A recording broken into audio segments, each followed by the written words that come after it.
విజయపుర రాజ్యం ఊపిరి పీల్చుకుంది. ద్రోహం కూలిపోయింది. ప్రజలు భయం నుంచి బయటపడ్డారు. కానీ చరిత్రలో ఎప్పుడూ ఒక సత్యం ఉంటుంది. ధర్మం గెలిచిన తర్వాత అసలైన పరీక్ష మొదలవుతుంది. విజయపురం రాజ్యసభలో సింహాసనం ఖాళీగా ఉంది. కిరీటం సభ మధ్యలో ఉంచబడింది. అది ఎవరి తలపై లేదు. ఆదిత్యుడు రాజుగా కూర్చోలేదు. కానీ అతను ప్రతిరోజు ప్రజల మధ్య ఉంటాడు. పొలాల్లో, గ్రామాల్లో, సైనిక శిబిరాల్లో ప్రజలు అతన్ని ప్రేమిస్తున్నారు.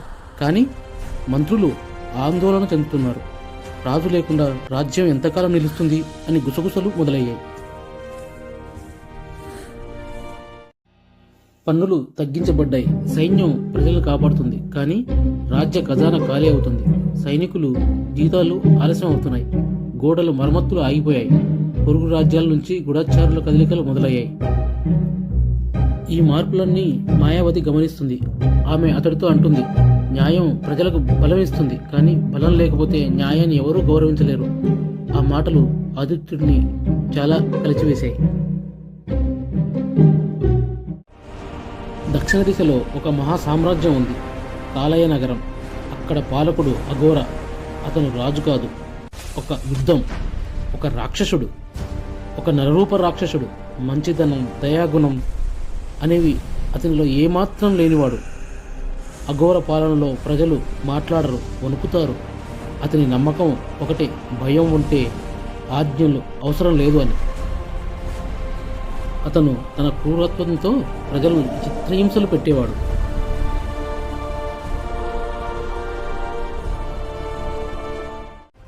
ఒక రాత్రి విజయపురం సరిహద్దు గ్రామాల్లో అఘోర సైన్యం దాడి చేసింది. దొరికిన వారిని దొరికినట్లు చంపి వాళ్ళ వద్ద ఉన్న సంపద మొత్తం దోచుకున్నారు. ఈ విషయం మా రాజుకు తెలిస్తే మీరు ప్రాణాలతో ఉండరని ఒక రైతు భయపడుతూ అన్నాడు. దానితో కోపగించిన ఓ సైనికుడు, మీ రాజ్యానికి రాజు ఎక్కడ ఉన్నాడు? రాజు లేని రాజ్యం మీది అంటూ నవ్వుతూ ఆ రైతును చంపేశాడు ఆ సైనికుడు.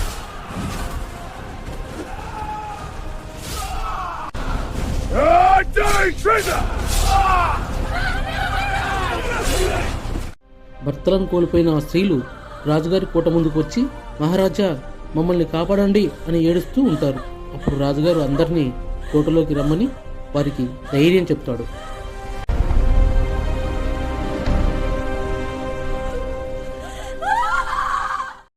ఆ రోజు విజయపురం రాజ్యసభ ఈ దాడి గురించి చర్చిస్తున్న సమయంలో అఘోర నుంచి ఓ సందేశం వస్తుంది. రాజులేని ఈ రాజ్యం ఈ అఘోర సొంతం కనుక మీరు వెంటనే నాకు లొంగిపోవాలి అని ఉంది. రాజ్య సరిహద్దుల్లో అఘోర సైన్యం యుద్ధానికి సిద్ధంగా ఉందని అది చూసిన సభలోని మంత్రులు చాలా భయపడిపోతారు. మరుసటి రోజు రాజ్యసభ నిండుగా ఉంటుంది. ఆదిత్యుడు అందరి ముందు నిలబడి ప్రకటిస్తాడు, నేను రాజు కావడాన్ని తప్పించుకున్నాను, కానీ బాధ్యత నుండి కాదు. నేను ఈ రోజు నుంచి రాజుగా ప్రజల ప్రాణాలకు నా ప్రాణాలు అడ్డుగా వేసి ఈ రాజ్యాన్ని కాపాడుతాను అని ప్రకటిస్తాడు. ఈ రోజు నుంచి నేను రాజు, సింహాసనం కోసం కాదు, యుద్ధం కోసం అంటూ ప్రజలందరికీ ఎంతో ధైర్యం చెప్తాడు ఆదిత్యుడు. ఆ రోజు రాత్రి ఆదిత్యునితో, యుద్ధంలో నేను పాల్గొంటాను అని అంటుంది మాయావతి. దానికి ఆదిత్యుడు ఒప్పుకోకపోవడంతో మాయావతి చాలా కోపంగా శిబిరంలోనికి వెళ్తుంది. దీనితో ఆదిత్యుడు మాయావతి యుద్ధంలో పాల్గొనటకు ఒప్పుకోవాల్సి వచ్చింది. ఆ ఉదయం అఘోర సైన్యం రాజ్య సరిహద్దులు దాటి యుద్ధానికి వస్తుందన్న వార్త తెలుసుకున్న ఆదిత్య మహారాజు తన సైన్యాన్ని సిద్ధంగా ఉండాలని ఆదేశించాడు. చూస్తుండగానే అఘోర సైన్యం కార్మబ్బులు కమ్ముకున్నట్లు విజయపురం రాజ్యం కోటపైకి దాడికి దిగింది.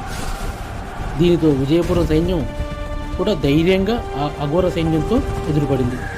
యుద్ధం మొదలైంది. రెండు రాజ్యాల సైన్యాలు భీకరంగా పోరాడుతున్నాయి.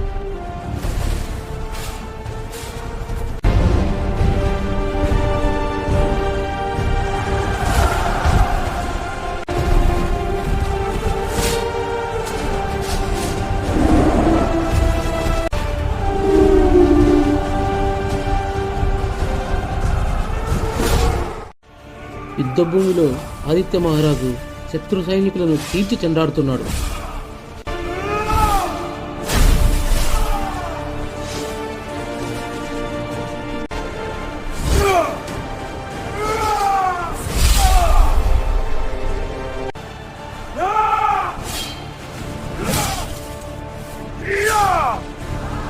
మరొక వైపు మాయావతి కూడా యుద్ధం చేస్తూ శత్రు సైన్యాన్ని వెంటాడుతుంది.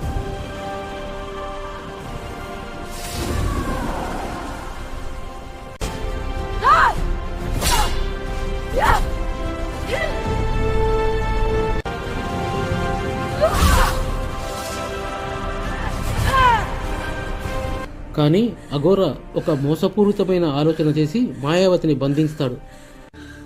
ఆదిత్యుడు లొంగిపోకపోతే మాయావతిని చంపేస్తానని రాజు ఆదిత్యుడికి కబురు పంపిస్తాడు. త్యాగం చేసేవాళ్ళు చరిత్రలో ఉంటారు, గెలిచేవాళ్ళు సింహాసనంలో. ధర్మం గెలిస్తే సింహాసనం అవసరం లేదు.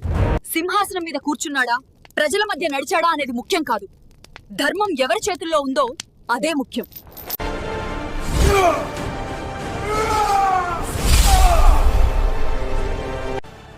ఈ విషయం తెలుసుకున్న ఆదిత్యుడికి కోపం కట్టలు పెంచుకుంది.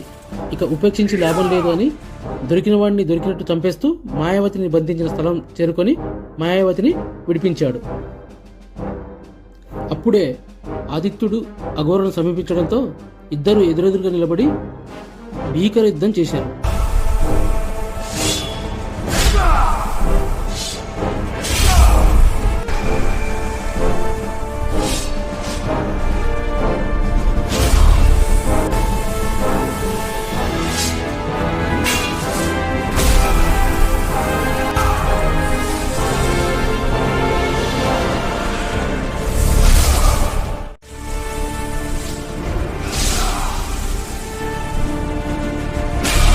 రాజు కావాలంటే భయం కావాలి, రాజు కావాలంటే బాధ్యత కావాలి.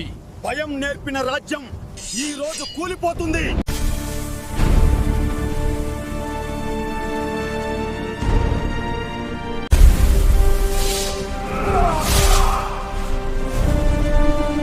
ఒక్క కత్తిపోటుతో అఘోర గుండెల్లో పొడిచాడు ఆదిత్యుడు.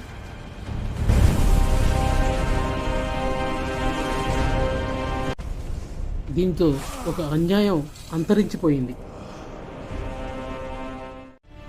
యుద్ధంలో ఆదిత్యుడు అఘోరను చంపి అధర్మం నుంచి తన రాజ్యాన్ని ప్రజలను కాపాడుతాడు. కానీ ధర్మం గెలవడానికి ఎందరో సైనికులు ప్రజలు ప్రాణత్యాగం చేయవలసి వచ్చింది. ఈ దృశ్యాలను చూసిన మహారాజు గుండె చెలించిపోయింది. విజయపురం గెలుస్తుంది, ప్రజలు ఆనందిస్తారు. ఈ రాజ్యం ఎందరో ప్రాణత్యాగాలతో నిలబడింది. ఈ రాజ్యంలో ఎప్పటికీ ధర్మమే ఉంటుంది అంటూ ప్రజలతో అంటాడు ఆదిత్యుడు.